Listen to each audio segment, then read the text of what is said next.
দর্শক, সালাম আলাইকুম ও রহমতুল্লাহি ওবারাকাতু। আল্লাহ পাকের অশেষ রহমত। আমরা মুর্শিদাবাদ যে রেজিনগর যে বাবরি মসজিদ উদ্বোধন হবে আজকে 12টার সময়, বেলা 12টার থেকে সময় উদ্বোধন হওয়ার কথা ছিল। বিধায়ক হুমায়ুন কবির যিনি কথা দিয়েছিলেন, তো যাই হোক আমরা এসছি সেই বাবরি মসজিদ উদ্বোধন উপলক্ষে।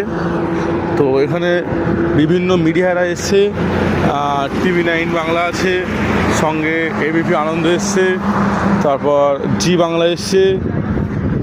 তো যাই হোক এখানটায় মসজিদটা উদ্বোধন হবে। আপনারা দেখতে পাচ্ছেন যে জায়গাটা, এই যে প্যান্ডেল করা আছে না ছোট্ট মতো, এই জায়গাটাতে উদ্বোধন হবে মসজিদ। তো যাই হোক, আর ব্যাক সাইডে ওদিকে আছে আপনার প্যান্ডেল আছে, ঠিক আছে, ওখানে অনুষ্ঠানটা আজকে অনুষ্ঠিত হবে।